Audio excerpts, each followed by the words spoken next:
Setelah Limuran memasuki tirai cahaya teleportasi, dia merasakan kilatan cahaya di depan matanya, dan kemudian dia muncul di aula kosong. Tai Changkong berada di suatu tempat di aula, tetapi sebelum Limuran dapat menyapa Tai Changkong, dua kultivator abadi Kuafu dan Lu Chen serta tiga orang lainnya memasuki aula satu demi satu. Semua orang menunggu sejenak, tetapi Zhongwu tidak kunjung masuk. Salah satu kultivator klan abadi Kuafu mendesah pelan, seolah menduga Zhongwu kemungkinan besar akan berakhir dalam situasi buruk. Limuran dan 5 orang lainnya melayang di sekitar aula, saling berhadapan, dan untuk sementara waktu tidak ada seorang pun yang berani bergerak. Mereka semua mengamati aula tempat mereka berada dengan saksama. Aula ini pasti memiliki semacam batasan ruang. Dari dalam, aula itu tampak luas dan lapang, bahkan lebih besar daripada seluruh istana dari luar. Namun, aula itu benar-benar kosong, tidak ada kursi atau peralatan, apalagi harta warisan. Terlebih lagi, aula itu dikelilingi oleh dinding batu, tanpa pintu keluar. Lu Chen menjentikkan jarinya dengan ragu, dan tiba-tiba cahaya keemasan meledak dari udara, menghantam dinding batu di suatu tempat di aula. Tiba-tiba, lapisan cahaya spiritual redup menyinari dinding batu, dengan mudah menyerap cahaya keemasan yang dipancarkan Lu Chen. Lu Chen mengerutkan kening dan menembakkan cahaya keemasan yang lebih kuat lagi. Cahaya keemasan ini hanya menyebabkan gelombang seperti riak pada cahaya spiritual yang terpancar dari dinding batu, lalu kekuatannya pun hilang sepenuhnya. Limuran dan yang lainnya merasakan firasat buruk di hati mereka. Mereka semua adalah kultivator yang cukup berpengalaman di tingkatan mereka, dan mereka dapat melihat bahwa jurus Lu Chen memang cukup kuat, tetapi tidak membahayakan dinding batu aula. Oleh karena itu, kecil kemungkinan mereka bisa mengandalkan kekuatan kasar untuk langsung menghancurkan aula dan melarikan diri. Aula ini sepertinya tidak punya jalan keluar. Kecuali ada rahasia lain di aula ini dan mereka menemukan cara untuk memecahkannya, cepat atau lambat mereka akan terjebak dan mati di sini. Serahkan, Zhongmu, biksu paling tegap dari klan abadi Kuafu, tiba-tiba berteriak keras. Apa, Limuran, Lu Chen dan yang lainnya semuanya tercengang. Zhongmu mendengus dingin dan berkata, sudahlah, tidak perlu menyembunyikannya lagi. Karena kita sudah di sini, kedua Dewa Agung itu pasti sudah memberi kita beberapa token untuk mengambil harta karun itu. Hanya dengan token inilah kita bisa membuka mekanisme atau rahasia istana ini. Kalau tidak salah, kedua tetua itu pasti telah menyerahkan token itu kepada sahabat Tao yang paling mereka sayangi, yaitu sahabat Tao Tai yang pertama kali masuk ke tempat ini dan sahabat Tao ini. Setelah mengatakan itu, Zhongmu menunjuk Limuran dan menatapnya dengan saksama serahkan. Limuran menggelengkan kepalanya sedikit, saya tidak mendapat token apapun. Tai Changkong juga menggelengkan kepalanya, saya juga tidak tahu token apa itu. Zhongmu berkata dengan suara berat karena rekan Taois menolak menyerahkannya, kita tidak punya pilihan selain mengambil tindakan. Setelah mengatakan ini, Zhongmu berteriak keras. Ia menghirup energi abadi dalam-dalam, dan tubuhnya langsung membesar 10 kali lipat. Lapisan-lapisan garis emas muncul di kulitnya, saling tumpang tindih membentuk baju zirah emas transparan. Di dalam tubuhnya yang berotot, meridian-meridian menggembung seperti naga, mengalir di sekujur tubuhnya. Esensi emas samar terlihat mengalir melaluinya, seolah-olah garis-garis emas menyebar ke seluruh tubuhnya. Zhongmu tiba-tiba menghentakkan kakinya, dan tiba-tiba suara keras mengguncang sekelilingnya. Kekosongan di bawah kakinya pecah seperti cermin. Seluruh aula berputar, dan kekosongan itu terkoyak berkeping-keping. Retakan kehampaan menyebar dengan cepat dari bawah kaki Zhongmu menuju Limuran. Sebelum mendekat, badai angkasa yang dahsyat menghantam Limuran. Lapisan cahaya spiritual pelindung yang diaktifkan secara alami oleh Limuran langsung terkoyak oleh badai ini dan menjadi rentan. Limuran tetap tenang, mengayunkan lengannya, dan menamparkan dengan telapak tangan. Energi sejati yang kuat melonjak keluar dari telapak tangannya dan segera berubah menjadi pusaran energi hitam dan putih, dengan liar menyerap energi langit dan bumi di sekitarnya dan membentuk segel yang tidak disebutkan namanya. Segel tanpa nama ini awalnya hanya memiliki satu pola misterius yang rumit, tetapi kini memiliki 3 pola. Hal ini terjadi setelah Limuran mendapatkan beberapa wawasan setelah menerima bimbingan dari Wu Feng Abadi, dan meningkatkan kekuatan segel tanpa nama tersebut secara signifikan. Saat segel tanpa nama itu keluar, hanya terdengar suara bang yang teredam. Badai angkasa yang dahsyat dan retakan kehampaan yang hancur semuanya terhalang di luar segel tanpa nama itu dan tidak dapat menembusnya sama sekali. Melihat ini, mata Zhongmu melebar, sedikit terkejut. Kau memang cukup mengesankan. Pantas saja senior Wu Feng Taixian mengirimmu ke sini lebih dulu. Namun, aku sudah mengolah tubuh fisik yang tak terhitung jumlahnya. Setiap jari dan setiap pukulanku mengandung kekuatan ilahi yang tak terhitung jumlahnya. Begitu Zhongmu selesai berbicara, dia mengangkat lengannya menjadi kepalan tangan, lalu menghancurkannya seperti gunung. Tekanan tak terlihat yang sangat kuat menekan dari ujung tinjunya. Tekanan yang berlebihan itu benar-benar menyegel kekosongan di bawahnya, membuat kekosongan ini sekeras besi, dan sihir ruang angkasa biasa tidak dapat digunakan dengan lancar.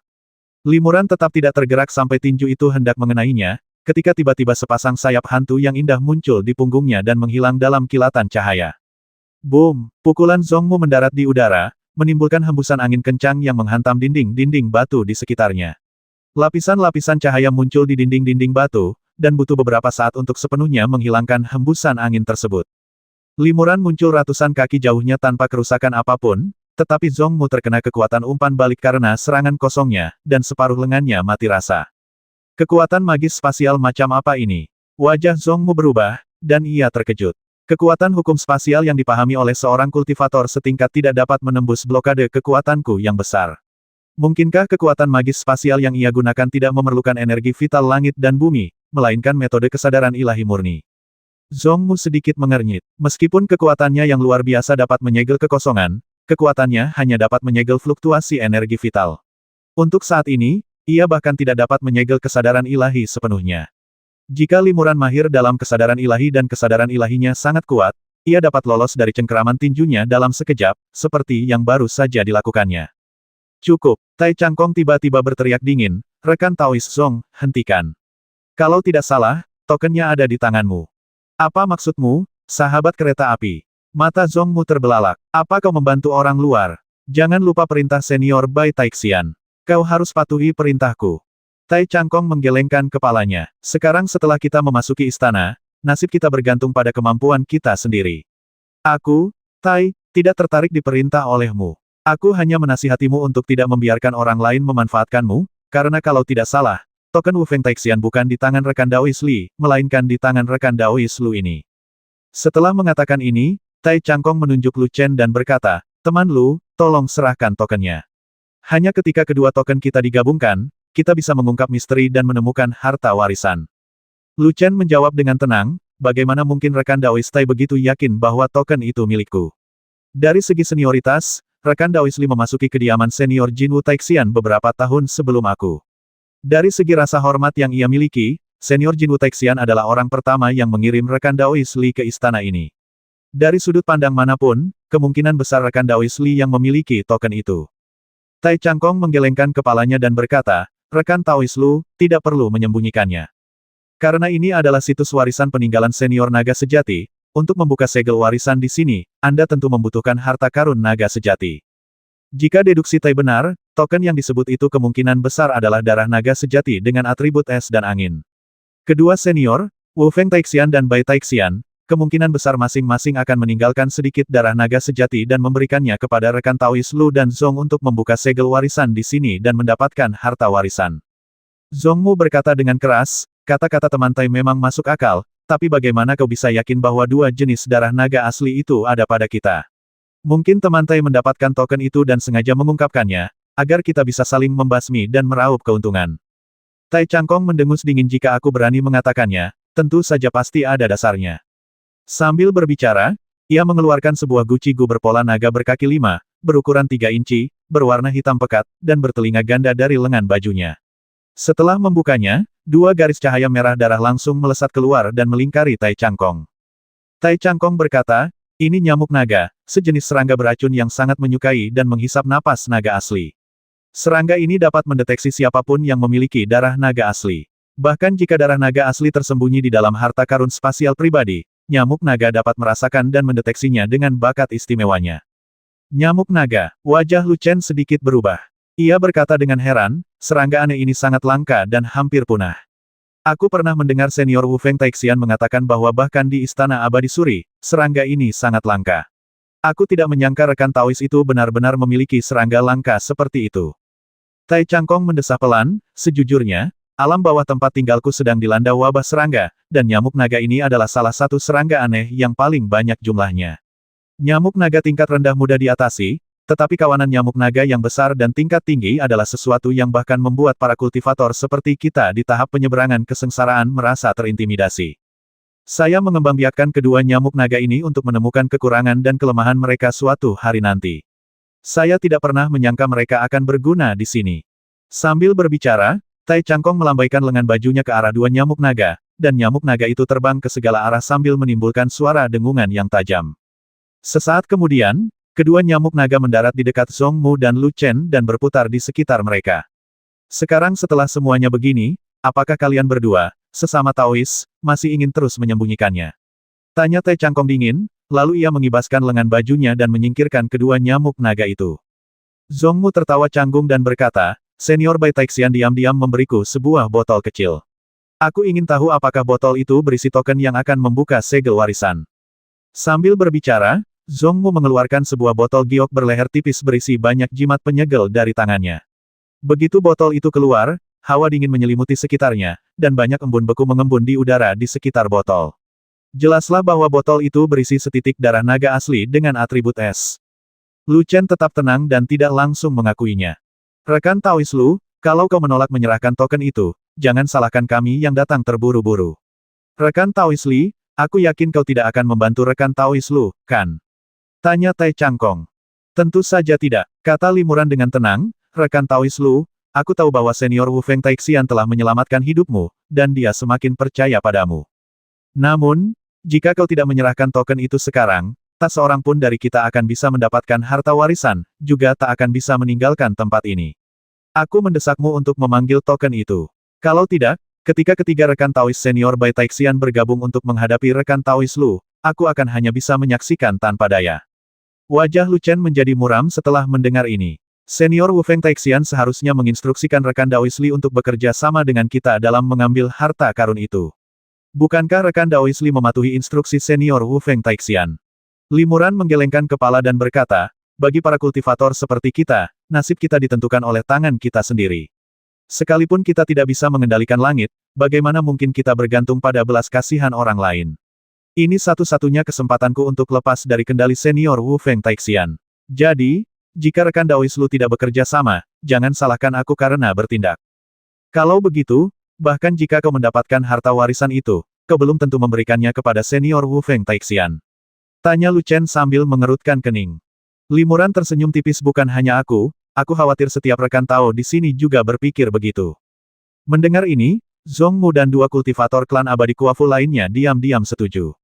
Tai Changkong bahkan dengan belak-belakan mengakui, benar. Aku lebih suka mempertaruhkan nyawaku dan memurnikan harta warisan ini sendiri daripada mengambilnya dan menyerahkannya kepada kedua dewa agung senior itu. Jika aku menyerahkannya kepada mereka, aku pasti akan dibungkam. Lebih baik memurnikan harta warisan ini dan mencobanya. Lu Chen mencibir, jika itu benar-benar jantung naga sejati, dengan kekuatan gabungan kita tidak akan mampu memurnikannya. Sebaliknya, kita akan meledak dan mati karena tidak mampu menahan garis keturunan naga sejati yang sangat kuat. Tai Changkong berkata dengan dingin, apakah itu jantung naga sejati dan apakah bisa dimurnikan, kita harus melihatnya terlebih dahulu. Pembatasan di sini sangat rumit. Bukan hanya pembatasan ruang, tetapi mungkin juga pembatasan waktu. Mungkin jika kita menunda beberapa hari di sini, kita akan berada di dunia luar selama beberapa tahun. Rekan Taois Lu, Tai tidak boleh menyia-nyiakan waktu ini. Jika kau tidak menyerahkan tokennya, kami akan menyerbu. Benar, teriak Zhong Mu, serahkan. Beraninya kau menantang kami sendirian. Lu Chen merenung sejenak, menghela napas, lalu mengangguk pelan. Baiklah. Aku benar-benar tidak bisa menyimpan sehelai darah naga sejati ini.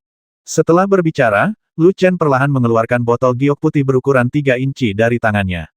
Ada juga beberapa jimat penyegel di botol itu. Lu Chen perlahan-lahan mengeluarkan jimat penyegel dari botol giok, dan tiba-tiba angin kencang bertiup, dan bila angin yang tak terhitung jumlahnya melonjak di sekitar botol kecil, membentuk badai yang kuat. Limuran dan yang lainnya menatap Lu Chen tanpa berkedip. Lu Chen tiba-tiba mengubah gesturnya. Ia memasukkan botol kecil itu ke dalam mulutnya dan menelan darah naga asli di dalamnya. Mencari kematian, teriak Zhong Mu, lalu segera mengambil langkah besar, melompat ke sisi Lu Chen, lalu meninju Lu Chen dengan tinjunya yang sekuat gunung. Lu Chen membuka mulutnya dan menyemburkan perisai hitam pekat.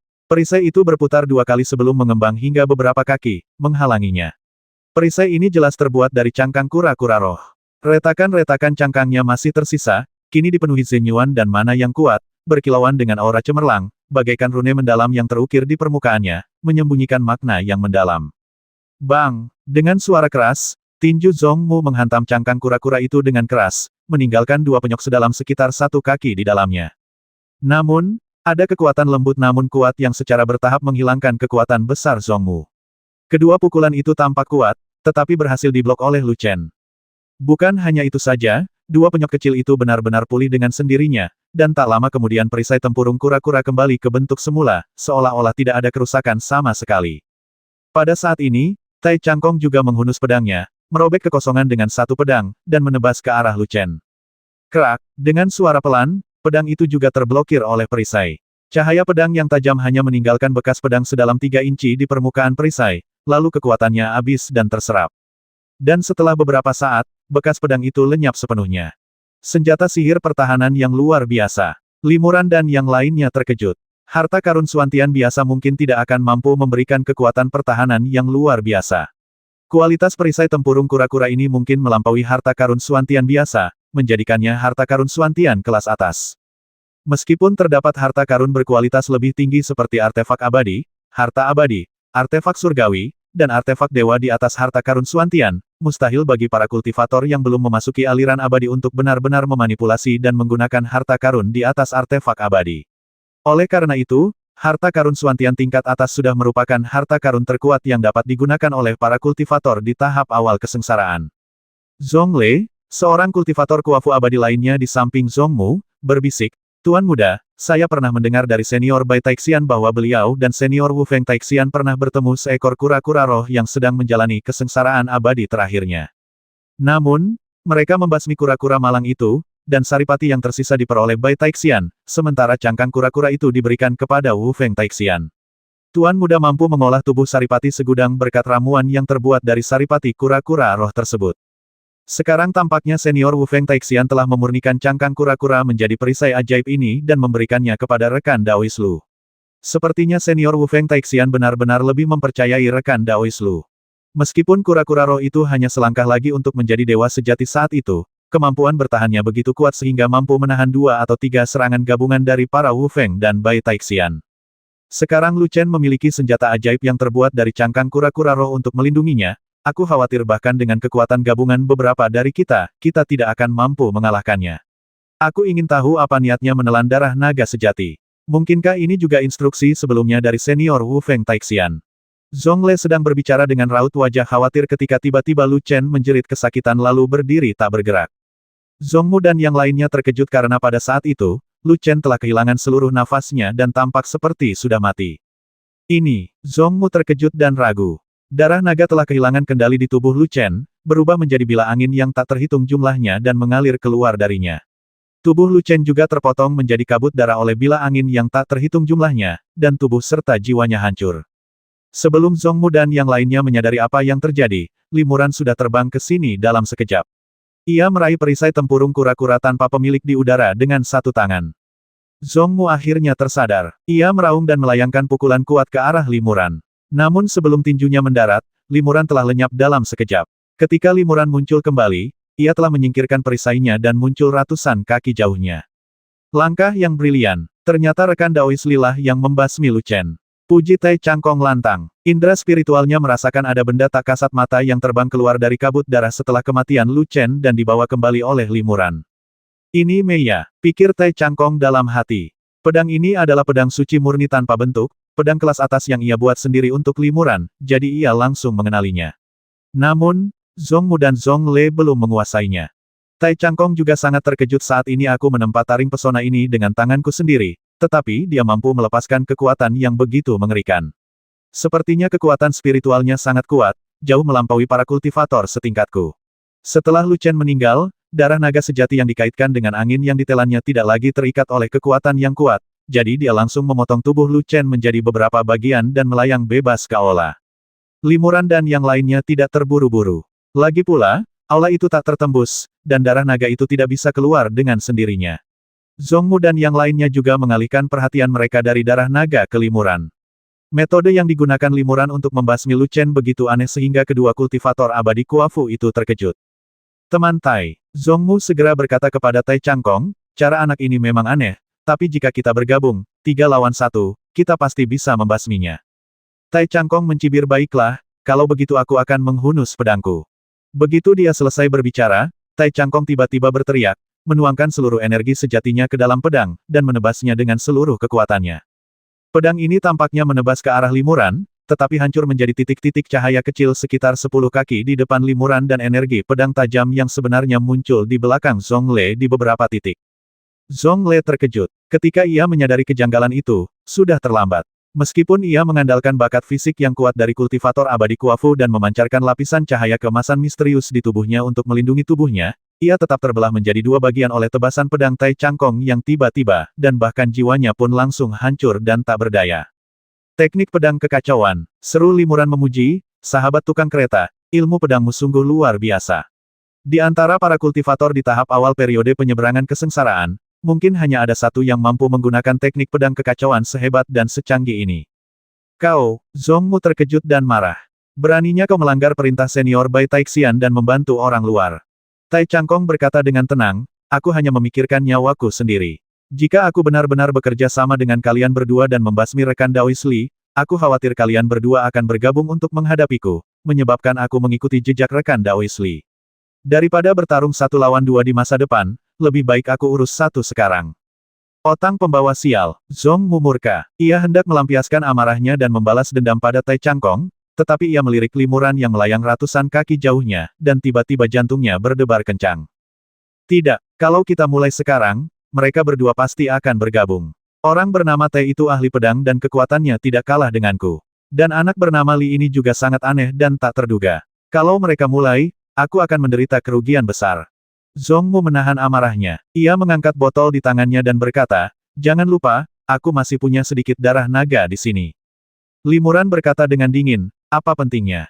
Kau tidak bisa menghancurkan darah naga ini dalam waktu singkat. Selama kami membasmimu, kami tentu akan mendapatkan darah naga ini. Tai Changkong mengangguk dan berkata, rekan Daois Li benar. Demi secercah harapan, kita berdua tidak keberatan membasmi satu orang lagi. Namun, akan membuang-buang energi jika kita saling membasmi sebelum kita melihat harta warisan.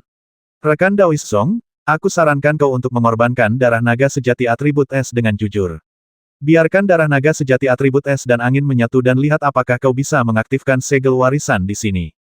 Jika tidak ada apa-apa, kita tidak perlu terus bertarung. Zongmu merenung sejenak, lalu mengangguk. Baiklah, ayo kita lakukan. Kalian berdua harus mengendalikan untaian darah naga sejati atribut angin itu dulu.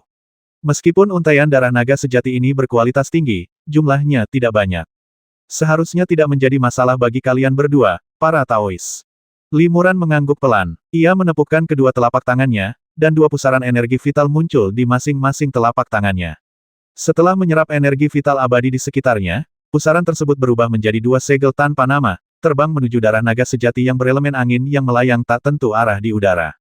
Salah satu segel tanpa nama berubah menjadi perisai cahaya setengah lingkaran, yang menyelimuti darah naga asli. Darah naga asli secara naluriah berubah menjadi angin sepoi-sepoi, lepas dari selubungnya, tetapi justru dibungkus oleh segel tanpa nama lainnya. Kedua segel tanpa nama itu, bagaikan dua belahan, saling merapat membentuk bola, memerangkap darah naga di dalamnya. Baik darah naga itu sendiri maupun bila angin tajam yang dipancarkannya tak mampu menembus segel tanpa nama ini. Limuran mengubah mantra di tangannya, merentangkan jari-jarinya dan menjentikkannya, lalu segel tanpa nama itu berangsur-angsur menyusut, semakin mengecil, dan akhirnya berubah menjadi ribuan benang spiritual tipis, yang melilit darah naga asli, membuatnya tidak dapat bergerak. Baiklah, rekan Taois Zong, mohon lepaskan darah naga sejati yang berunsur es. Kata Limuran. Zongmu setuju, dan diam-diam ia mengerahkan aliran energi sejati untuk mengalir melalui meridiannya, menstimulasi lapisan cahaya keemasan yang cemerlang di permukaan tubuhnya. Kemudian, ia tiba-tiba mengerahkan kekuatan dengan kelima jarinya dan menghancurkan botol giok itu. Setelah botol giok itu pecah, kilatan cahaya dingin melesat keluar, berubah menjadi naga es seputih salju seukuran kaki. Kemanapun naga es itu terbang, embun beku mengembun dan suhu turun drastis. Limuran, Tai Changkong, dan yang lainnya merasakan hawa dingin yang menusuk tulang. Namun, jumlah total darah naga sejati yang dikaitkan dengan es ini juga terbatas, sehingga meskipun kualitasnya sangat tinggi, kekuatannya tergolong rata-rata.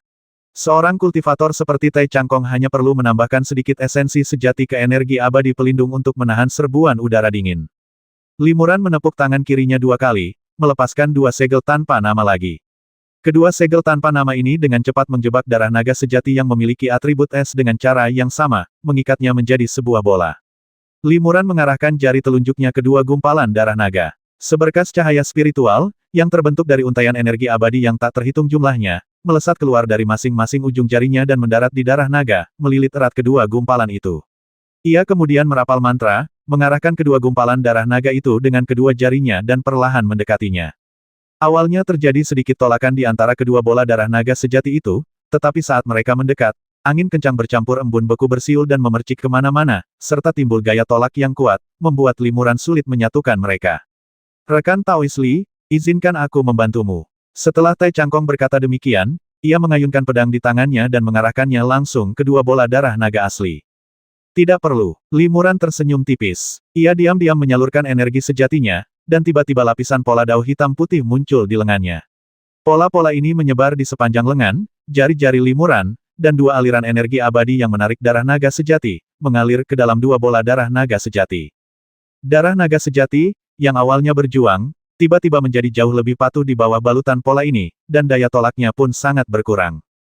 Setelah beberapa saat, kedua bola darah naga asli akhirnya mulai bersendewa dan menyatu di bawah manipulasi limuran. Tepat setelah dua bola darah naga sejati menyatu menjadi darah naga sejati dengan atribut ganda es dan angin, aula yang awalnya kosong tiba-tiba bergetar hebat. Batu-batu besar yang tak terhitung jumlahnya, berdiameter beberapa kaki, melesat keluar dari dinding batu yang mengelilingi aula dan terbang menuju pusatnya. Setiap batu besar diukir dengan rune khusus yang berbeda, dan dalam sekejap, batu-batu besar ini menumpuk menjadi lingkaran sihir raksasa berbentuk heksagram. Rune-rune di dalam formasi itu bersinar dengan cahaya spiritual, perlahan-lahan menyatu menjadi bayangan naga bercakar 5. Naga bercakar 5 itu membuka mulutnya dan menghisap darah naga yang menyatu itu. Setelah itu, mata naga asli bercakar 5 itu bergerak, ekspresinya menjadi hidup, dan ia tampak semakin hidup, seolah-olah menjadi hidup. Naga sejati bercakar 5 itu berputar dalam formasi, lalu melingkari bagian tengah formasi dan membuka mulutnya yang berdarah. Setelah itu, bentuk naga asli berangsur-angsur mengeras dan menjadi patung batu giok, tetapi mulut naga yang terbuka itu tidak berdasar, dan lapisan samar cahaya spiritual memancar. Saluran luar angkasa, seru Tai Changkong dan yang lainnya. Mereka tidak menyangka tidak ada harta warisan di sini, melainkan hanya saluran luar angkasa tersembunyi. Jadi, ada tempat lain untuk warisan. Zhongmu terkejut dan segera bergegas menuju mulut naga itu. Dia baru saja bergerak beberapa kaki ketika dia mendengar suara tajam udara pecah di depannya, dan pada saat yang sama cahaya pedang yang mengerikan datang ke arahnya. Zhongmu terkejut dan segera melambaikan tangannya. Lapisan pola emas di lengannya berubah menjadi sisik emas, seperti baju besi, untuk menghalangi cahaya pedang yang tajam. Bang! Dengan suara dentuman keras, energi pedang emas yang tak terhitung jumlahnya berhamburan ke segala arah. Cahaya pedang akhirnya menghilang, meninggalkan bekas pedang dangkal di lengan Zhongmu, yang darinya mengalir darah dengan cahaya keemasan samar. Energi pedang yang tersisa di luka lengan Zhongmu dengan cepat ditekan oleh lapisan pola misterius keemasan, dan lukanya langsung sembuh. Namun, ia masih jauh dari mulut naga itu. Swiss, Swiss, Swiss. 3 atau 5 cahaya pedang tajam lainnya datang bertubi-tubi. Hati Zhongmu mencelos. Cahaya pedang ini menghalangi jalannya menuju mulut naga, jelas mencegahnya memasuki mulut naga itu. Otang pembawa sial, Zhongmu melotot tajam ke arah Tai Changkong yang sedang menghunus pedangnya, lalu melompat dan menerkam Tai Changkong dengan tinjunya. Bagi Zhongmu, sepasang tinju raksasa tak diragukan lagi merupakan senjata sakti pamungkasnya. Saat tinju ini menghantam, tak hanya dampaknya yang dahsyat, tetapi juga kekuatan ilahi tak terlihat yang dahsyat menyegel kekosongan di bawahnya. Bahkan cahaya pedang yang ditebas Tai Changkong pun terdistorsi oleh kekuatan dahsyat ini. Kekuatan ilahi yang dahsyat telah menghancurkan kehampaan di sekitarnya. Sebelum tinju itu mengenainya, Tai Changkong merasakan kekuatan 10.000 pound ditambahkan ke tubuhnya. Ia tidak hanya kesulitan bergerak, tetapi bahkan kekuatan sihirnya sendiri tampak membeku di dalam tubuhnya, tak mampu mengalir keluar dari dantiannya. Tiba-tiba, Zhongmu merasakan dalam benaknya bahwa aura mengerikan tengah mendekatinya dengan kecepatan luar biasa cepat. Ia mencoba menangkap aura ini, tetapi mendapati aura itu tak kasat mata dan tak berwujud, hanya bisa dirasakan dengan kesadaran ilahi, tak terdeteksi oleh mana maupun mata terbuka. Saat ia menyadari apa yang terjadi, aura itu praktis telah mencapainya. Pola-pola emas seperti baju zirah di tubuhnya terbukti tak mampu mencegah aura itu masuk, diam-diam menembus cahaya keemasan pelindungnya. Metode pikiran ilahi. Zhongmu merasa ngeri. Bagi seorang kultivator seperti dirinya di tahap awal kesengsaraan, ini tentu bukan pertama kalinya ia berhadapan dengan metode serangan pikiran ilahi. Ia langsung memikirkannya, dan sejumlah besar kekuatan pikiran ilahi segera melindungi pikirannya, membentuk penghalang yang kokoh. Ah! Zhongmu menjerit, dan tanpa sadar dia menutupi kepalanya dengan tangannya, ekspresinya penuh dengan rasa sakit yang teramat sangat.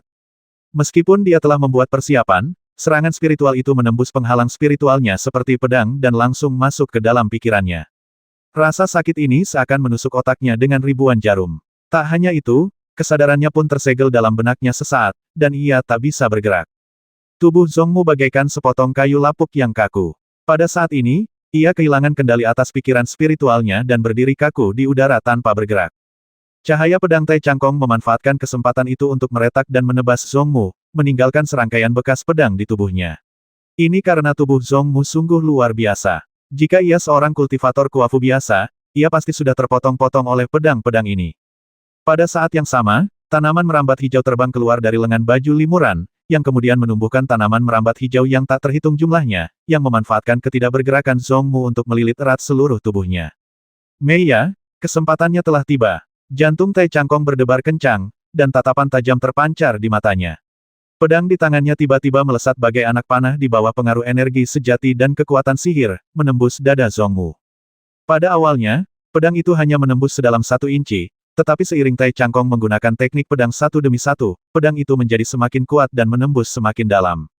Zhongmu masih tertusuk pedang suci limuran, Meiya. Untuk sesaat, ia merasakan sakit yang tak tertahankan dan kantuk, dan tak mampu mengerahkan seluruh kekuatannya untuk melawan.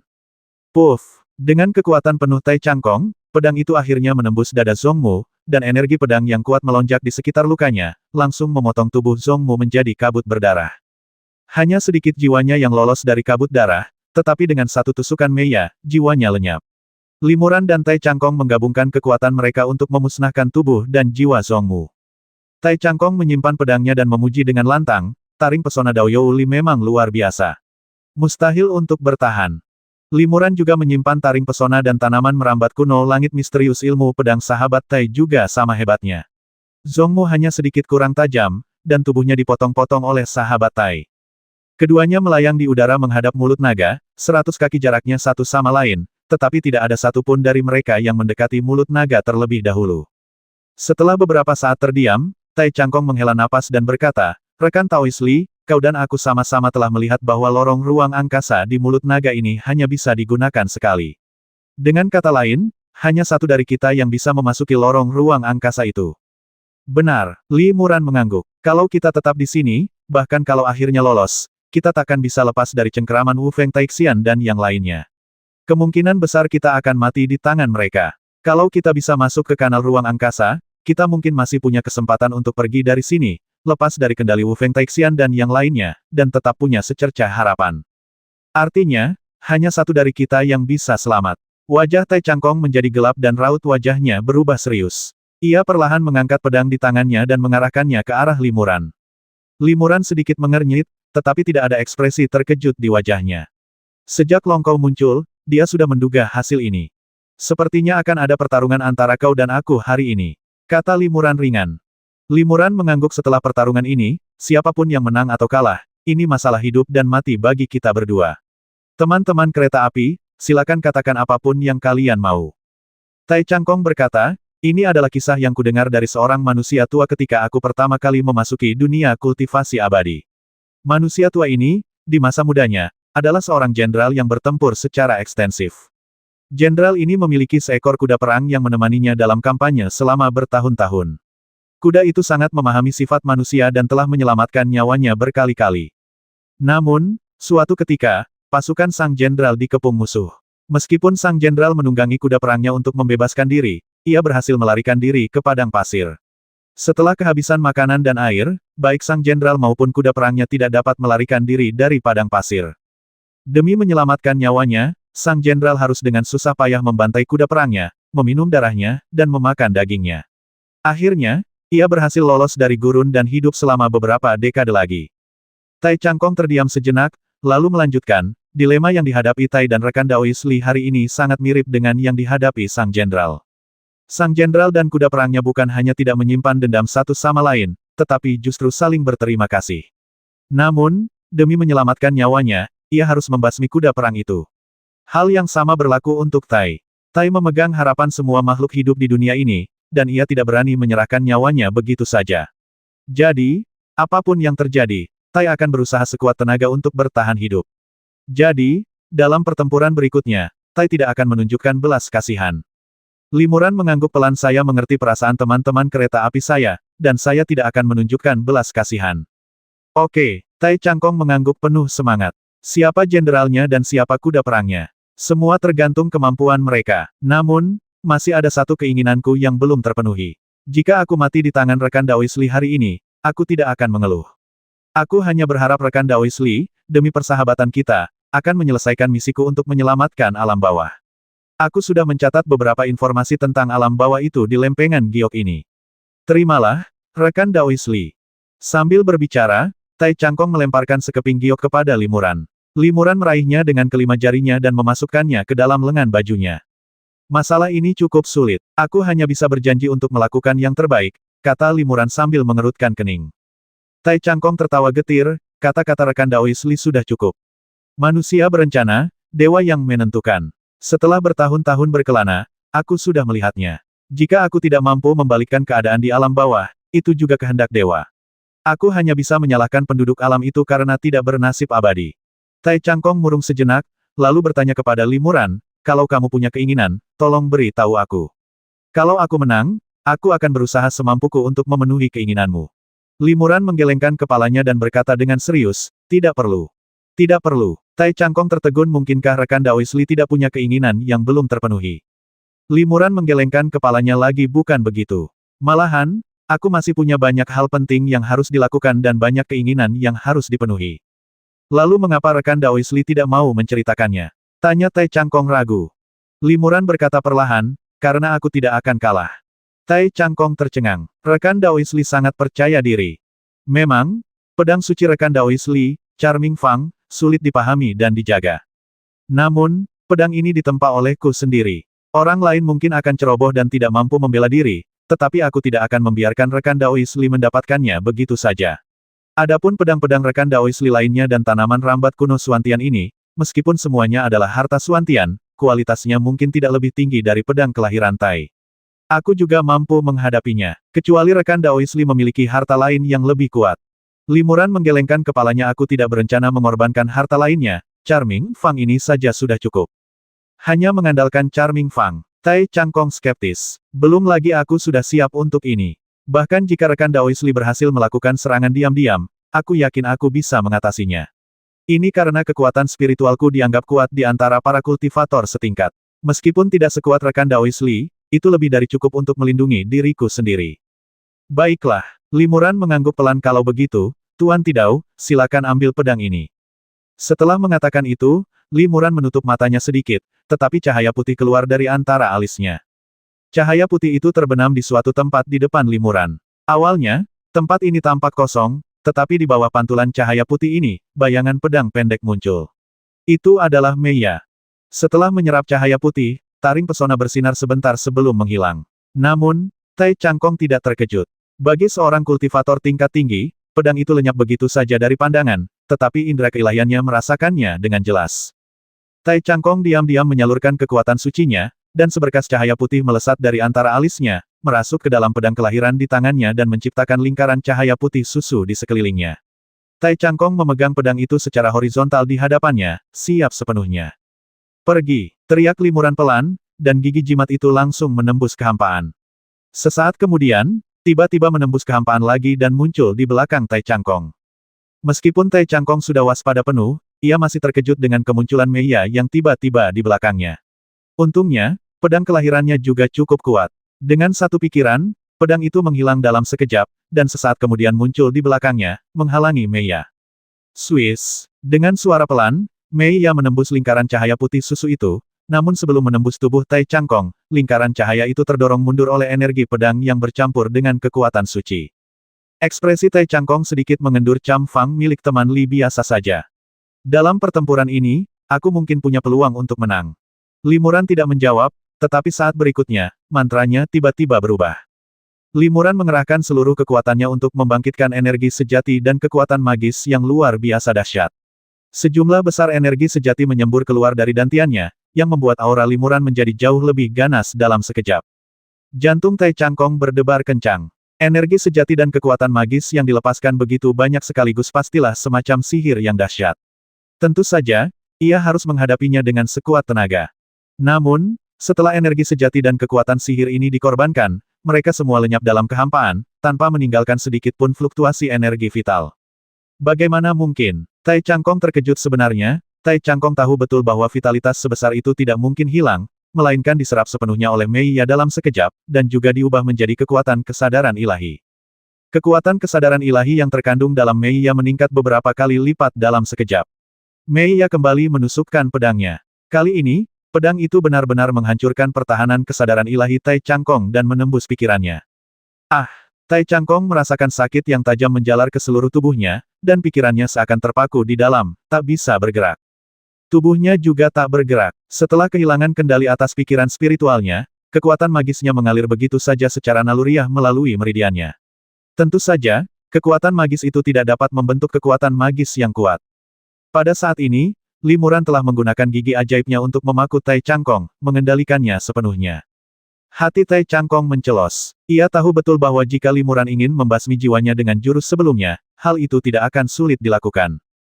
Tiba-tiba, Tai Changkong merasa kesadaran spiritualnya yang telah dipaku oleh Mei Ya sedikit rileks, dan dia tampak bisa bergerak sedikit, tetapi kemudian dia menemukan bahwa dia hanya bisa menggerakkan wajahnya dan berbicara, dan tubuh serta kekuatan sihirnya masih di luar kendali.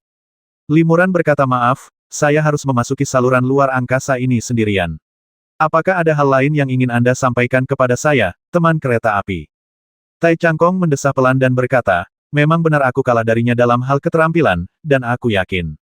Tapi aku tidak mengerti mengapa rekan Daois Li, yang jelas-jelas telah mengumpulkan energi sejati dan mana yang luar biasa, mampu mengubahnya menjadi kekuatan suci murni dalam sekejap. Jika tidak, aku khawatir aku tidak akan kalah hanya dalam satu gerakan. Li Muran terdiam sejenak, lalu berkata, tidak apa-apa untuk memberitahu teman-teman kereta apiku, ini adalah teknik mengubah satu ki menjadi 3 ki murni. Satu ki berubah menjadi 3 murni. Tai Changkong terkejut teknik abadi tahun nomor 1 yang dikabarkan. Tepat sekali, kata Li Muran, dalam teknik transformasi satu ki menjadi 3 kemurnian, terdapat 6 metode transformasi yang dapat dengan bebas bertransformasi di antara 3 khazanah esensi, ki, dan roh. Belum lama ini, saya akhirnya memahami metode transformasi pertama, yaitu metode transformasi ki menjadi roh. Transformasi esensi, ki, dan roh hanyalah kekuatan magis sekunder dari teknik transformasi satu ki menjadi 3 kemurnian, tetapi kegunaannya tak terbatas. Li Muran telah lama berlatih Taiksu Sutra, sebuah praktik spiritual yang berasal dari Tai King Jue dalam teknik transformasi satu ki menjadi 3 kemurnian, dan memiliki dasar yang kuat dalam kemampuan mengubah ki menjadi roh. Oleh karena itu, setelah bertahun-tahun berlatih teknik transformasi satu ki menjadi 3 kemurnian, hal pertama yang ia pahami adalah transformasi ki menjadi roh. Adapun 5 teknik transformasi roh menjadi ki menjadi esensi menjadi ki, roh menjadi esensi, dan esensi menjadi roh, tingkat kesulitannya semakin meningkat setiap tahunnya. Untuk menguasai teknik-teknik transformasi ini, dibutuhkan latihan keras dan perenungan bertahun-tahun. Menguasai ke-6 transformasi ini hanyalah fondasi untuk mempraktikkan transformasi satu ki menjadi 3 murni. Kekuatan magis sejati transformasi satu ki menjadi 3 murni hanya dapat ditunjukkan setelah mencapai tingkat keabadian sejati. Meskipun Li Muran hanya menguasai satu metode transformasi ki menjadi roh, itu sudah cukup untuk meningkatkan kekuatannya secara signifikan. Setelah menggunakan teknik ini, ketajaman spiritual Li Muran akan meningkat beberapa kali lipat dalam waktu singkat. Dikombinasikan dengan pedang taring menawannya, ia dapat melancarkan serangan ketajaman spiritual yang sangat tajam, membuatnya sulit dilawan oleh lawan. Pantas saja rekan Daois Li begitu percaya diri. Ternyata dia memiliki kekuatan suci yang begitu hebat. Tai Changkong mendesah pelan. Aku, Tai, tidak punya apa-apa lagi untuk dikatakan. Aku tahu kemungkinan besar aku tidak akan lolos dari cengkeraman Wu Feng dan Bai Taixian. Aku hanya bisa berharap rekan Daois Li bisa lolos dengan selamat dan memiliki kesempatan untuk menyelamatkan nasibku di alam bawah di masa depan.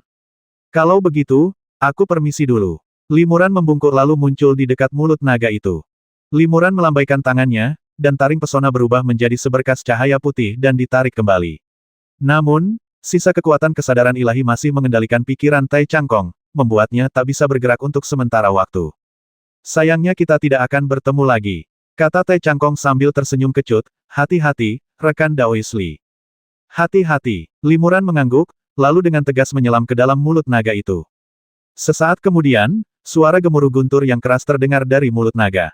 Sesaat kemudian, mulut naga dan seluruh patung naga asli hancur berkeping-keping, dan seluruh formasi runtuh total, berubah menjadi puing-puing yang tak terhitung jumlahnya. Pada saat ini, Tai Changkong akhirnya mengatasi batasan spiritual di tubuhnya dan mampu bergerak bebas lagi. Di dalam aula, tak hanya batu-batu besar di formasi itu yang runtuh, tetapi dinding-dinding batu di sekitarnya juga mulai runtuh dan runtuh.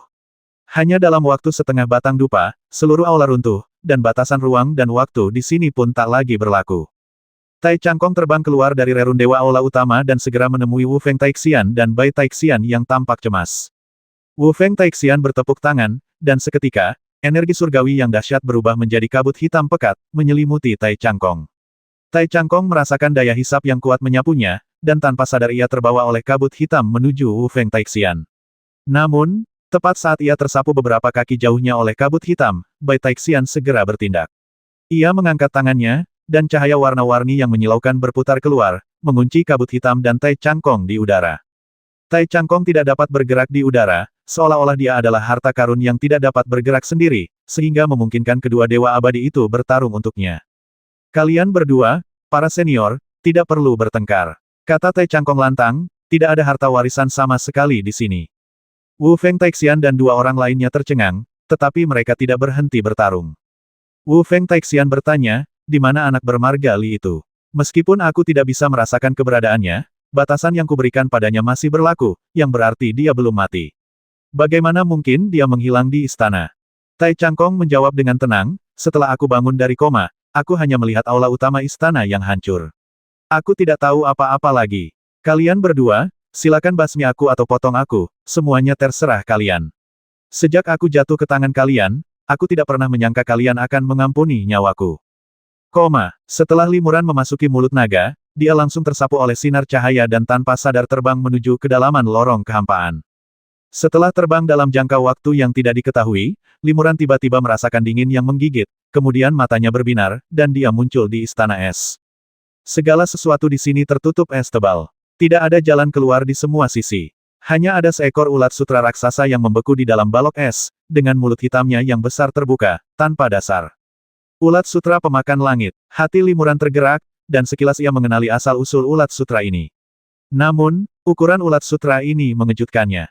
Menurut catatan sejarah, ulat sutra pemakan langit adalah serangga luar biasa yang mampu menyerap kekuatan ruang dan bebas menjelajahi kehampaan.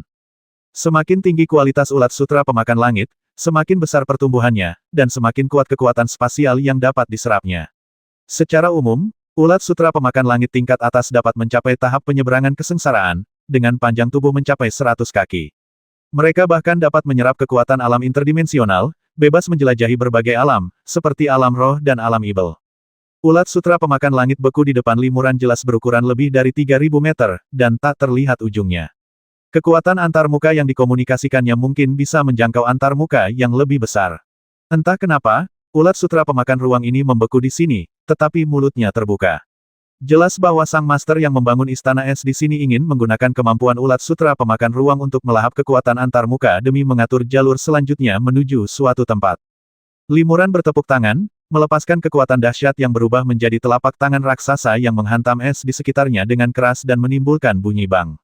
Namun, telapak tangan ini hanya menghancurkan beberapa kepingan es, tanpa meninggalkan jejak retakan es. Es ini luar biasa keras dan tebalnya tak terkira. Menembus lapisan es ini dan meninggalkan tempat ini kemungkinan akan memakan waktu ribuan, bahkan puluhan ribu tahun. Pikir limuran dalam hati. Tatapannya terpaku pada mulut ulat sutra pemakan langit, lalu ia melanjutkan, saya khawatir satu-satunya jalan keluar adalah melalui celah antara mulut dan perutnya, mencapai ruang yang telah ditentukan. Ulat sutra pemakan langit ini begitu besar, dilihat dari tingkat kultivasinya, kemungkinan besar ia adalah serangga tingkat dewa sejati. Fakta bahwa dewa serangga sekuat itu dibekukan di sini menunjukkan bahwa master yang membangun istana es ini pasti memiliki tingkat kultivasi yang jauh lebih tinggi. Istana es yang didirikan oleh master seperti itu mungkin bukan sesuatu yang bisa ditembus oleh seorang kultivator di tahap awal kesengsaraan. Memikirkan hal ini, limuran sepenuhnya mengurungkan niat untuk menerobos masuk dengan paksa. Ayo masuki lorong yang ditinggalkan ulat sutra pemakan langit dan cari tahu apa isinya. Limuran tanpa ragu-ragu, melesat masuk ke mulut ulat sutra pemakan langit. Begitu memasuki mulut serangga itu, limuran merasakan gelombang tekanan spasial yang kuat mendekat. Ia memahami bahwa ini adalah fenomena normal saat melintasi ruang hampa. Secara umum, semakin jauh ruang hampa dijelajahi dan semakin kuat gaya antarmukanya, semakin besar pula tekanan spasialnya. Untungnya, pikiran, kekuatan sihir, dan tubuh fisik Limuran semuanya luar biasa.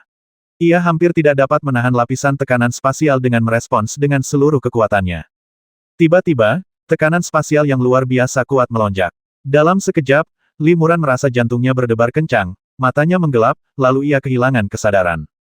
Setelah waktu yang tidak diketahui, Limuran akhirnya terbangun. Sensasi geli ringan muncul dari lengannya. Ia mengamati dengan saksama dan mendapati bahwa itu adalah seekor nyamuk beracun berwarna-warni berukuran sekitar 2,5 cm, yang sedang menggigit dan menghisap darahnya. Limuran sedikit mengernyit, dan dengan sebuah pikiran, setetes darah dari tempat nyamuk beracun itu menggigit tiba-tiba berubah menjadi nyala api sejati sang kultivator, mengubah nyamuk beracun itu menjadi abu dalam sekejap. Meskipun Limuran belum benar-benar memahami metode mengubah esensi menjadi ki, bagi seorang kultivator tingkat tinggi seperti dia, tidaklah sulit menggunakan esensi dan darah untuk merapal beberapa mantra tingkat rendah. Di mana ini? Limuran perlahan berdiri dan melayang ke udara. Pikirannya masih pusing, dan kesadarannya tak mampu meninggalkan tubuhnya untuk sementara waktu. Inilah akibat tekanan spasial yang luar biasa besar. Sepertinya pengaruh tekanan spasial ini belum sepenuhnya hilang. Setelah beradaptasi di udara selama beberapa saat, Limuran akhirnya sedikit beradaptasi. Kemudian, ia melepaskan indera spiritualnya untuk menjelajahi lingkungan sekitar dan perlahan-lahan menghirup energi langit dan bumi di sekitarnya. Ah! Wajah Limuran langsung berubah. Ia selalu tenang dan kalem, tetapi kini wajahnya pucat pasi dan ia tampak sedikit panik. Apa yang terjadi? Gumam Limuran dalam hati, tidak ada sedikit pun energi abadi di surga dan bumi di sini, melainkan energi ibel keruh dari alam bawah. Limuran menarik napas beberapa kali lagi, semakin meyakinkan dirinya sendiri. Ia memandang keluar dan melihat padang rumput yang rimbun di bawahnya, dihiasi bunga-bunga liar aneh yang tak terhitung jumlahnya dan dihuni oleh berbagai macam serangga aneh. Mungkinkah ini bukan alam abadi, melainkan alam bawah yang mirip dengan alam roh? Limuran diam-diam terkejut.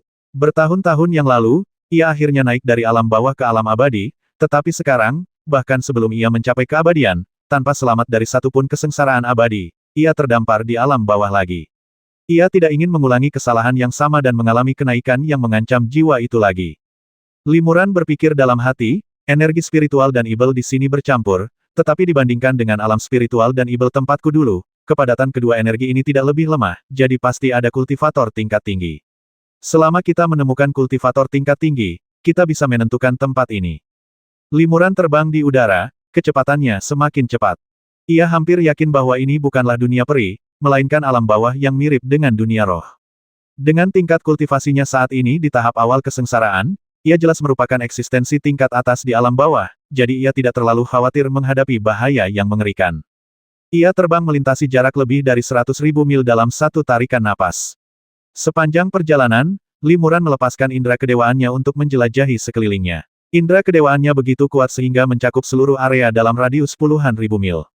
Jika ada aura seorang kultivator yang kuat, ia pasti bisa merasakannya. Namun, di sepanjang perjalanan, ia bahkan tidak melihat setan atau kultivator manusia. Satu-satunya makhluk hidup yang ia lihat hanyalah bunga, tanaman, pohon, dan berbagai serangga aneh.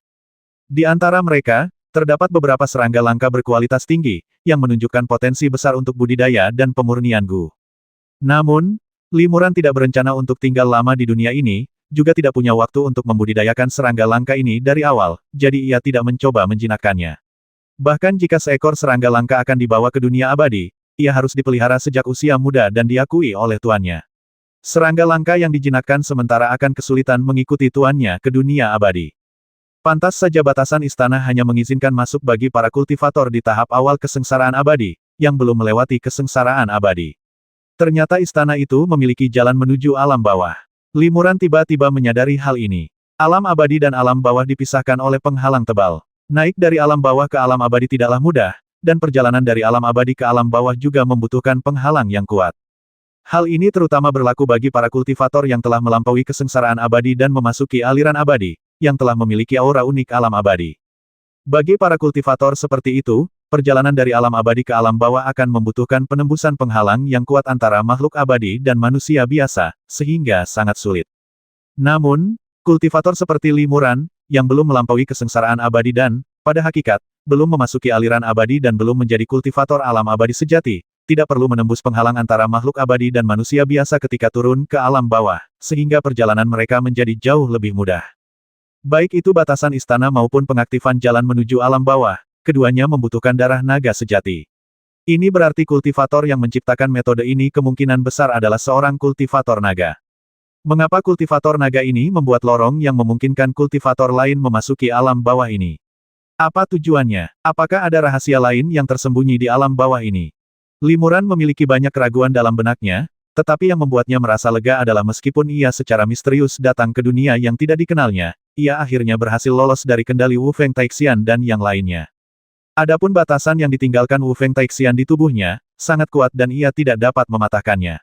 Namun, Zhao Wuming dulunya adalah makhluk surgawi yang tak terbatas. Jika ia dapat berkomunikasi dengannya, kemungkinan besar ia akan dapat menemukan cara untuk melenyapkan batasan tersebut.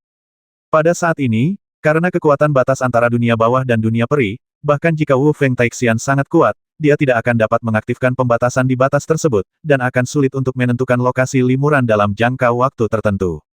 Limuran terus terbang ke arah yang tetap. Matahari dan bulan berganti, bintang-bintang bergeser, dan ia terbang selama beberapa bulan.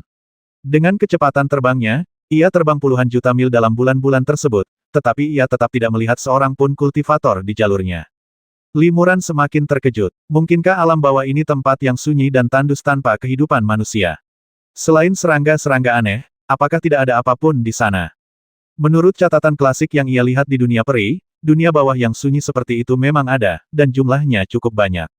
Beberapa hanya memiliki tumbuhan dan pepohonan, bahkan tanpa serangga aneh, sementara yang lain sunyi senyap, tanpa tanda-tanda kehidupan. Sebagai perbandingan, dunia bawah tempat dia berada sekarang hanya memiliki makhluk-makhluk aktif seperti serangga-serangga aneh, yang secara umum disebut dunia serangga. Namun, karena suatu alasan, Limuran tidak melihat satupun pembudidaya serangga yang telah berubah tingkatannya pada tingkat yang sangat tinggi, sehingga di sepanjang perjalanan, ia bahkan tidak dapat menemukan pembudidaya setempat untuk menanyakan situasi tersebut. Lebih dari setengah tahun kemudian, Limuran kembali ke padang rumput tempat ia pertama kali datang. Biksu itu memiliki ingatan yang sangat baik, sehingga Limuran langsung mengenali tempat itu dalam sekejap. Dunia serangga ini seharusnya juga semacam dunia bawah yang berbentuk bulat, jadi aku sudah membuat lingkaran di sini. Limuran mengerutkan kening. Setelah lingkaran ini, selain memanen beberapa bunga dan tanaman eksotis yang relatif langka, ia hampir tidak mendapatkan apapun. Karena tidak bertemu dengan pembudidaya serangga yang telah berubah dan dapat diajak bicara, Limuran harus mengubah arah dan melanjutkan penyelidikannya. Dunia serangga ini tidak kecil, vitalitas langit dan bumi tidak terlalu buruk, dan sumber dayanya tidak terlalu langka. Logikanya, seharusnya ada beberapa pembudidaya serangga yang telah berubah, mengapa aku belum menemukannya? Pasti ada yang aneh, gumam Limuran dalam hatinya. Suatu hari, saat terbang di atas lembah yang dipenuhi miasma, Limuran tiba-tiba mendengar suara dengungan, diikuti oleh segerombolan serangga aneh yang terbang keluar dari miasma. Limuran mengamati dengan saksama dan melihat bahwa serangga-serangga aneh ini semuanya adalah nyamuk terbang berukuran beberapa inci, tetapi dengan sisik dan 4 cakar di tubuh mereka, mereka tampak seperti naga mini. Nyamuk naga, hati Limuran tergerak. Menurut catatan sejarah, nyamuk naga memakan napas naga asli dan hanya dapat berkembang biak di tempat-tempat yang sangat terkonsentrasi napas naga asli. Kawanan nyamuk naga yang begitu besar menunjukkan bahwa pasti ada banyak napas naga asli di dekatnya. Pikiran Limuran bergerak, dan dia segera menurunkan tubuhnya dan menghilang ke dalam kabut miasma di lembah. Nyamuk naga melihat seseorang memasuki lembah dan segera terbang menuju Limuran. Nyamuk naga ini berukuran besar dan kecil, dan mereka dengan cepat berubah menjadi naga sungguhan bercakar 5 yang panjangnya lebih dari 3 meter. Naga asli ini memiliki kepala dan ekor. Saat bergerak, ia menggulung bila angin yang tak terhitung jumlahnya, yang menebas ke arah Limuran. Limuran tetap tak tergerak. Ia bertepuk tangan, dan segel tanpa nama berubah menjadi aura pelindung samar yang menyelimutinya. Begitu bila angin kuat ini bersendewa dengan lapisan cahaya spiritual ini, mereka segera menghilang menjadi energi langit dan bumi biasa dan tidak dapat menimbulkan ancaman apapun bagi Limuran. Nyamuk naga yang membentuk naga sejati tiba-tiba menyemburkan aliran udara dingin. Aliran udara dingin yang sangat besar itu berkumpul, membentuk arus dingin yang dahsyat. Dalam sekejap, miasma dan kabut dalam radius beberapa mil membeku menjadi es, membentuk dinding es tebal yang menutup langit di atas lembah dan menghalangi jalan Limuran. Limuran mendengus dingin. Ia diam-diam menyalurkan kekuatan sucinya dan menghantamkan telapak tangannya ke dinding es. Dinding es itu hancur berkeping-keping dengan suara dentuman keras. Limuran pun mengacungkan kelima jarinya, dan dalam sekejap, cahaya pedang yang tak terhitung jumlahnya meledak. Cahaya pedang itu menebas dengan ganas, menghancurkan kawanan nyamuk naga dan mencegahnya membentuk naga sejati. Nyamuk-nyamuk naga ini kemudian berhamburan dan melarikan diri, tenggelam ke kedalaman kabut miasma, dan tidak berani mengganggu limuran lagi. Kabut miasma ini tampaknya mengandung racun aneh yang dipancarkan oleh serangga aneh seperti nyamuk naga, tetapi tidak berpengaruh pada limuran. Limuran dengan cepat menembus kabut miasma dan mendarat di lembah. Memang ada napas naga asli yang sangat kuat di sini. Limuran melihat sekeliling dan mendapati lembah ini panjang, sempit, dan gelap. Jelas ada napas naga asli yang sangat pekat di energi langit dan bumi di sekitarnya, tetapi terhalang oleh miasma. Napas naga asli hanya ada di lembah dan tidak menyebar. Setelah mengambil 2 napas dalam-dalam, limuran hendak mengikuti napas naga asli untuk melacak sumbernya ketika dia tiba-tiba merasakan beberapa gerakan tidak biasa di rumput di dantiannya. Helai-helai rumput memancarkan napas vitalitas, dan setelah napas itu dilepaskan, rumput itu pun sedikit layu. Dan napas-napas ini berkumpul menjadi sosok manusia yang samar, yang merupakan inkarnasi tubuh spiritual. Senior Wuming. Limuran terkejut. Senior, kau benar-benar tidak ragu menyia-nyiakan vitalitas yang terkandung dalam tubuh bunga kelahiran kembali untuk membentuk tubuh spiritual terlebih dahulu. Sosok itu tidak langsung bereaksi, melainkan membuka mulut dan menarik napas. Tiba-tiba, angin kencang berhembus ke segala arah, membentuk pusaran energi vital. Pusaran ini tidak menyerap energi vital langit dan bumi, melainkan vitalitas daerah sekitarnya. Di bawah pengaruh pusaran ini, dalam radius puluhan mil, rumput dan pepohonan layu dan semua makhluk mati. Semua vitalitas diserap oleh pusaran tersebut, lalu meresap ke dalam rumput di dantian limuran, membuat rumput yang semula layu pulih pesat. Pada saat yang sama, tubuh roh yang dipadatkan oleh bunga kelahiran kembali menjadi lebih jernih, memperlihatkan wujud manusia seutuhnya, yaitu Zhao Wuming. Mengapa Senior Wuming mengumpulkan tubuh rohnya terlebih dahulu? Limuran bertanya dengan rasa ingin tahu, bukankah metode ini menghabiskan vitalitas bunga kelahiran kembali? Ketika aku jatuh ke tangan Wu Feng Taixian dan dikekang olehnya, Senior tidak melakukan ini. Mengapa kau melakukan ini sekarang? Zhao Wuming berkata perlahan, tubuh bunga kelahiran kembali belum sepenuhnya matang. Aku memiliki semua kekuatan magisku, tetapi tidak dapat menggunakannya, jadi aku tidak berdaya untuk menghentikan Wu Feng Taixian dan yang lainnya, sehingga aku tidak muncul. Aku juga sangat menyadari batasan yang telah ia berikan kepadamu. Jangan khawatir, sahabat kecil Li. Aku punya caraku sendiri untuk membantumu menghilangkan batasan-batasan itu. Adapun kesediaan Zhao untuk mengorbankan puluhan tahun kekuatan hidupnya demi mengembun menjadi tubuh roh lebih awal, itu karena Zhao baru saja merasakan aura yang sangat familiar dari seorang teman lama. Aura seorang teman lama. Limuran terkejut. Seorang teman lama Senior Wuming pasti juga seorang senior dengan kultivasi yang luar biasa. Mungkinkah dia juga salah satu dari 13 Dewa Kiamat? Benar, Zhao Wuming mengangguk. Aura ini adalah aura naga sejati di sini. Kalau Zhao tidak salah, aura ini berasal dari naga ilahi angin es, salah satu dari 13 Dewa Kiamat. Dia juga satu-satunya kultivator naga sejati di pengadilan abadi kiamat yang telah mencapai alam dewa surgawi. Naga ilahi angin es. Limuran berpikir keras. Pantas saja dibutuhkan darah naga sejati dengan atribut es dan angin untuk mengaktifkan segel warisan dan datang ke sini. Sepertinya naga ilahi senior juga seorang kultivator naga sejati langka dengan atribut es dan angin. Tepat sekali. Zhao Wuming mengangguk lagi, lalu berkata dengan ragu, naga ilahi angin es pernah mengikuti ayahku dalam kampanyenya, dan dalam hal senioritas, dia lebih tua dariku. Setelah berkultivasi menjadi dewa surgawi, kekuatannya begitu besar sehingga dia berada di peringkat 5 besar di antara 13 Dewa Kiamat. Mengapa dia datang ke alam bawah yang tak dikenal ini, dan mengapa dia meninggalkan aura naga sejati yang begitu kuat di sini? Mungkinkah selama Zhao bereinkarnasi, dia dan 13 Dewa Kiamat lainnya benar-benar menghadapi masalah besar? Bagaimanapun juga, pasti ada petunjuk yang ditinggalkan oleh naga angin es di sini, jadi Zhao harus mengumpulkan tubuh rohnya dan menyelidikinya sendiri. Jadi begitu, Limuran mengangguk pelan. Jika dia Zhao Wuming, dia pasti akan menyelidiki dengan saksama jika dia secara tidak sengaja menemukan petunjuk tentang seorang teman lama. Zhao Wuming berkata, aku tidak bisa meninggalkanmu terlalu jauh untuk saat ini, jadi aku harus merepotkanmu, Li Xiaoyou, untuk membantuku melacak aura naga sejati yang ditinggalkan oleh naga ilahi angin es dan mencari tahu kebenarannya. Junior akan berusaha sebaik mungkin. Limuran setuju. Masalah ini sangat penting. Mengenai batasan pada tubuhnya dan cara kembali ke negeri dongeng, tidak perlu terburu-buru. Zhao Wuming merasakan sumber energi naga sejati dan memerintahkan Limuran untuk menjelajahi seluruh lembah. Tak lama kemudian, mereka melewati lembah dan tiba di langit di atas pegunungan yang bergelombang. Pegunungan ini juga diselimuti miasma dan kabut. Limuran melambaikan lengan bajunya dan melepaskan aliran energi abadi, yang berubah menjadi badai yang menerbangkan semua miasma dan kabut di sekitarnya, menampakkan seluruh pegunungan. Jika dilihat dari langit, pegunungan ini berkelok-kelok, dengan kepala dan ekor yang berbentuk seperti tubuh naga. Vena naga, nada suara Zhao Wuming merosot. Disinilah naga bersembunyi. Mungkinkah naga ilahi angin es benar-benar mengalami kecelakaan? Zhao Wuming terdiam sejenak, lalu memerintahkan Limuran, teman kecil Li, pindahkan pegunungan ini. Baik, Limuran menyetujui, lalu membuka mulutnya dan cahaya terang menyambar, dan pedang berkilauan keluar dari mulutnya. Limuran menjentikkan 10 jarinya, dan teknik pedang menghantam pedang cemerlang itu, berubah menjadi cahaya pedang yang jatuh ke pegunungan berbentuk naga. Dalam sekejap, gunung itu terbelah dan bebatuan besar terpotong-potong oleh pedang. Pegunungan yang membentang ratusan mil rata dengan tanah dalam waktu hampir setengah batang dupa. Setelah menghancurkan pegunungan, Limuran melambaikan lengan bajunya lagi, dan angin kencang menyapu serpihan batu dan debu, dan semua debu menghilang. Urat naga di bawah Limuran telah berpindah, dan di tempat urat naga aslinya berada, kerangka naga yang panjangnya 100 mil terungkap. Kerangka naga sungguhan, Limuran terkejut. Kerangka naga, nada suara Zhao Wuming tercekat, dan dia terdiam di tempatnya untuk beberapa saat. Limuran dapat mendengar dan melihat bahwa Zhao Wuming sedang dalam suasana hati yang sangat berat dan sedih saat ini, jadi dia tidak berani mengganggunya. Zhao Wuming terdiam sejenak di udara, lalu akhirnya menghela napas pelan dan berkata kepada Limuran, biarkan aku mendekat dan melihat lebih dekat.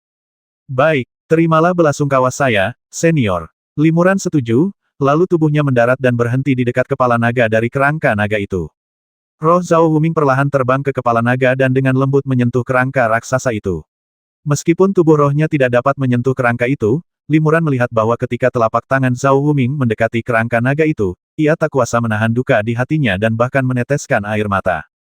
Tubuh roh Zhao Wuming dibentuk oleh vitalitas yang agung, dan air matanya yang jatuh juga merupakan kumpulan vitalitas tersebut. Setelah air mata jatuh pada kerangka naga, air mata itu justru membuat kerangka naga itu bersinar. Akan tetapi, cahayanya hanya bersinar sesaat sebelum meredup lagi. Limuran merasa sedih. Ia tahu terlalu mudah untuk tetap tenang dan menghindari emosi di level Zhao Wuming. Kultivator tingkat tinggi seperti dirinya umumnya tidak akan mudah mengungkapkan emosi batin mereka. Air mata Zhao Wuming saat melihat kerangka naga asli membuktikan bahwa ia yakin itu memang milik naga ilahi angin es, dan ikatan antara 13 dewa kiamat memang sangat erat. Mungkin dipengaruhi oleh Zhao Wuming, Limuran juga merasakan kesedihan yang tak terjelaskan. Lagi pula, ia juga berasal dari dunia luas pengadilan surgawi kiamat, dan 13 surgawi kiamat adalah kelompok makhluk surgawi terakhir yang telah mengerahkan upaya tak terhitung jumlahnya untuk menyelamatkan pengadilan surgawi kiamat. Melihat sisa-sisa salah satu makhluk surgawi yang gugur ini tentu saja bukan pengalaman yang menyenangkan. Rekan Daois Bing Feng, apa yang sebenarnya terjadi? Bahkan dengan kekuatan magismu, kau dibasmi oleh pembasmi seperti itu. Aku, Zhao Wuming, bersumpah hari ini bahwa setelah kultivasiku pulih, aku akan menyelidiki masalah ini secara menyeluruh dan membalaskan dendammu. Zhao Wuming mengepalkan tinjunya, dan energi sejati di permukaan tubuh spiritualnya melonjak hebat, seolah-olah terbakar dengan api merah. Limuran dapat melihat bahwa Zhao Wuming sangat sedih, tetapi juga sangat marah. Jika Daoxian adalah ranah yang belum pernah dicapai sebelumnya, maka Zhao Wuming adalah yang paling dekat dengannya. Oleh karena itu, dapat dikatakan bahwa kekuatan Zhao Wuming di puncaknya tak tertandingi.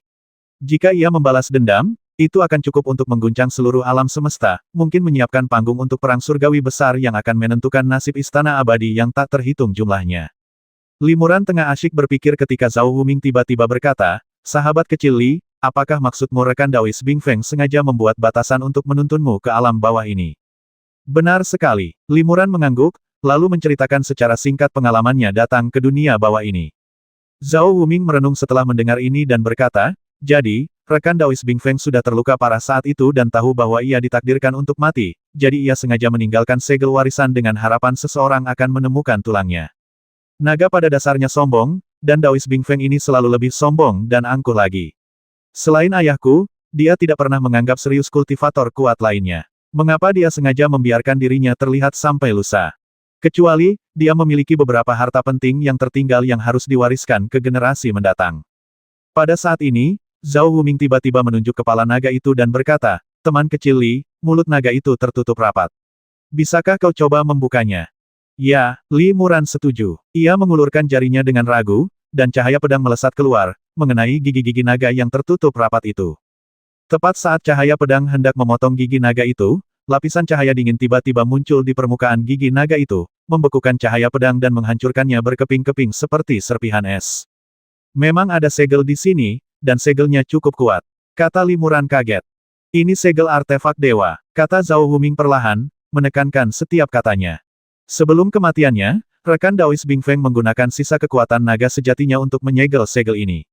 Tanpa mengetahui cara menghancurkannya, bahkan Dewa Sejati dan Dewa Emas yang turun ke alam bawah ini pun tak akan mampu membukanya. Hanya mereka yang telah mencapai tingkat Dewa Surgawi, yang tak terikat oleh hukum langit dan bumi, yang dapat menghancurkan segel ini dengan kekuatan supernatural yang dahsyat. Jadi, bahkan aku tidak bisa merusak segel di sini. Tanya Limuran. Tidak, Zhao Huming menggelengkan kepalanya. Metode penyegelan yang digunakan oleh rekan Daois Bing Feng sama persis dengan metode yang digunakan oleh kami, 13 Dewa Kiamat, untuk memadatkan 10 senjata ilahi. Hanya 13 Dewa Kiamat yang tahu cara cerdik untuk menghancurkannya. Dengan tingkat kultivasi rekan Daois Li saat ini, dia lebih dari mampu menggunakan metode cerdik ini untuk menghancurkan segel di sini. Sekarang saya akan mengajari Anda cara memecahkannya. Metode ini agak rumit dan membutuhkan waktu untuk dipahami. Mari saya jelaskan secara detail. Setelah Zhao Huming selesai berbicara, dia memberitahu Limuran sebuah rumus yang rumit dan misterius, yang hanya dipahami Limuran setengahnya dan membuatnya benar-benar bingung. Namun, dengan bimbingan terperinci Zhao Huming dan pemahaman Limuran sendiri, dia akhirnya menguasai metode untuk memecahkannya setelah lebih dari setengah bulan. Setelah itu, Limuran mengikuti instruksi Zhao Huming dan memecahkan segel artefak yang terdapat di dalam kerangka naga selangkah demi selangkah. Setelah bertahun-tahun bekerja keras, langkah terakhir dari segel artefak tersebut akhirnya selesai. Pada hari penyelesaiannya, kerangka naga bersinar dengan lapisan cahaya dingin, dan gigi naga yang tertutup rapat secara bertahap terbuka, memperlihatkan tirai cahaya merah muda di mulut naga. Ruangnya terbatas. Ada ruang lain di dalam mulut naga. Hati Limuran tergerak. Masuk, kata Zhao Huming. Limuran mengangguk pelan, lalu melintas ke mulut naga. Kemudian, mata Limuran berbinar, dan ia tiba di sebuah ruang es. Es tebal menyelimuti seluruh ruangan, tetapi di atas kepalanya tergantung sebuah kapak raksasa berwarna emas gelap. Kapak ini panjangnya dan lebarnya 100 kaki, dan baik gagangnya maupun badan kapaknya diukir dengan banyak sekali rune yang rumit dan mendalam. Tiba-tiba, Limuran merasakan bahwa binatang Dewa Qiongqi di surga Gua Langhuan mengeluarkan raungan dan ingin segera meninggalkan surga Gua Langhuan. Limuran terkejut dan melepaskan Qiongqi. Setelah muncul dalam kilatan cahaya merah muda, Qiongqi segera terbang ke arah kapak raksasa itu dan terus meraung di sekitarnya, seolah-olah dia sangat mengenalnya. Apakah kamu melihat kapak raksasa ini? Tanya Limuran penasaran. Tentu saja sudah melihatnya, kata Zhao Huming dengan sungguh-sungguh, ini adalah harta karun pemilik asli Qiongqi, Raja Ibel Jin Yu, dan juga kapak penciptaan, salah satu dari 10 artefak agung. Apakah ini senjata suci? Limuran menatap kapak raksasa itu, dan tiba-tiba menyadari bahwa cahaya keemasan gelap yang dipancarkan kapak raksasa itu benar-benar menembus kehampaan di sekitarnya, seolah-olah mencoba menembus batas ruang. Namun, cahaya itu baru saja merobek sebagian kehampaan ketika tiba-tiba seluruh ruang bergetar hebat. Napas naga sejati yang kuat langsung menyebar kemana-mana, disertai angin kencang dan gelombang udara dingin. Angin kencang itu tak berarti apa-apa, bila angin yang tajam tak mampu menembus kulit Limuran namun udara dingin hampir membekukan Limuran menjadi es. Limuran sedikit ceroboh, dan embun beku telah menyelimutinya, membentuk lapisan es tipis di permukaan kulitnya. Limuran berteriak cepat, dan kekuatan suci menyebar ke seluruh tubuhnya. Pada saat yang sama, aliran energi sejati dan kekuatan sihir memenuhi sekelilingnya, menghancurkan es di permukaan tubuhnya dan mendorong udara dingin kembali sekitar 3 meter jauhnya. Beruntungnya, letusan angin dingin ini hanya berlangsung sesaat, dan suasana segera kembali tenang. Apa yang terjadi? Limuran terkejut apakah ruang tertutup ini tidak stabil. Zhao Huming menggelengkan kepalanya kamu akan mengerti sebentar lagi. Zhao Huming menatap kapak penciptaan tanpa berkedip, pikirannya penuh dengan pikiran. Limuran melihat ini dan tidak bertanya lebih lanjut. Setelah setengah batang dupa, ruang itu mulai bergetar lagi, disertai embusan angin dingin yang kencang. Kali ini, Limuran telah bersiap dengan baik dan tidak mengalami pukulan sedahsyat itu. Pikiran Limuran berpacu, dan ia tiba-tiba menyadari, mungkinkah ini denyut nadi jantung naga sejati? Mungkinkah ruang tertutup ini sebenarnya berada di dalam jantung naga sejati? Apakah senior Bing Feng benar-benar menggunakan jantung naga sejatinya sendiri untuk menciptakan ruang guna menyembunyikan kapak penciptaan, salah satu dari 10 senjata ilahi agung? Zhao Huming mengangguk akhirnya kau menyadarinya. Kalau tidak, dengan medan hukum kapak penciptaan yang kuat, jika dibiarkan begitu saja, kekuatan hukum yang terkandung di dalamnya sudah cukup untuk membelah kekuatan antarmuka itu sendiri, dan itu akan segera membuat khawatir para tokoh di dunia abadi.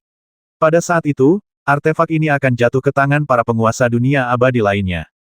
Rekan Daois Bing Feng dengan susah payah menyembunyikan kapak penciptaan di dalam hati naga sejati dan meninggalkan batasan warisan khusus ini, justru karena ia tidak ingin harta ini jatuh ke tangan orang luar. Anda dan saya beruntung telah melihat kapak penciptaan hari ini. Upaya keras rekan Daois Bing Feng akhirnya membuahkan hasil. Namun, kapak penciptaan adalah harta karun rekan Daois Jinyu. Mengapa benda itu jatuh ke tangan rekan Daois Bing Feng? Mengapa tunggangan rekan Daois Jinyu, Qiongqi, terpaksa memuntahkan mutiara dan terlahir kembali? Mungkinkah rekan Daois Jinyu dan rekan Daois Bing Feng mengalami kecelakaan? Limuran merenung, menurut senior Wu Ming, baik senior Bing Feng maupun senior Jinyu termasuk di antara 13 dewa kiamat, dan keduanya pernah menjadi penguasa alam dewa surgawi. Jika mereka dalam bahaya, musuh pasti juga penguasa alam dewa surgawi. Karena senior Bing Feng punya waktu untuk menyiapkan ruang-ruang terlarang ini dan menjaga kapak penciptaan dengan baik, apakah dia meninggalkan beberapa informasi untuk disampaikan kepada musuh? Zhao Wuming menggelengkan kepalanya pelan. Rekan Daois Bing Feng tidak meninggalkan petunjuk apapun. Lagi pula, setelah mencapai alam dewa surgawi, seseorang dapat mengendalikan segala sesuatu di alam semesta. Mengalahkan dan membasmi dewa surgawi secara langsung hampir mustahil. Satu-satunya cara untuk membasmi dewa surgawi adalah dengan mengejutkan mereka, secara diam-diam dan licik mengganggu koneksi mereka dengan alam semesta, lalu melukai mereka dengan parah. Setelah kami, 13 makhluk abadi kiamat, tiba di dunia baru ini dan bereinkarnasi, kami tetap bersikap rendah hati dan tidak menyimpan dendam terhadap makhluk surgawi yang kuat di dunia ini. Lebih lanjut, kami sangat waspada terhadap kultivator asing lainnya dan tidak akan mudah jatuh ke dalam perangkap mereka. Terutama rekan Daois Bing Feng dan rekan Daois Jinyu. Mereka berdua telah melalui ratusan pertempuran dan menghadapi bahaya yang tak terhitung jumlahnya. Mustahil bagi mereka untuk dengan mudah dijebak oleh orang lain. Kecuali Zhao Wuming mengerutkan kening ketika mengatakan ini, dan ragu untuk berbicara. Kecuali apa? Tanya Limuran. Zhao Wuming mendesah pelan dan melanjutkan, kecuali orang yang menyerang itu juga salah satu dari 13 dewa kiamat. Hanya jika salah satu dari kita menyerang, Bing Feng dan Jinyu akan lengah dan menjadi korban serangan itu. Dan rekan Daois Bing Feng tidak meninggalkan petunjuk apapun tentang musuhnya, yang berarti musuh tersebut kemungkinan besar bukan orang luar. Lebih lanjut, rekan Daois Bing Feng menolak untuk percaya bahwa artefak itu milik dirinya sendiri hingga kematiannya. Hal ini mungkin disebabkan oleh beberapa kesulitan yang tak terhindarkan. Jadi, pada akhirnya, rekan Daois Bing Feng tidak meninggalkan informasi apapun dan hanya menyimpan artefak itu dengan aman agar tidak jatuh ke tangan orang luar.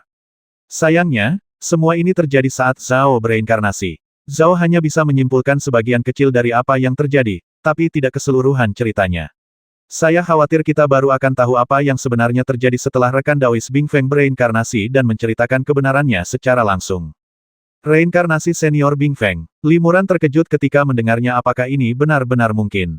Zhao Wuming mengangguk pelan. Kerangka naga rekan Daois Bing Feng masih utuh, dan jantung naga aslinya juga terpelihara dengan baik.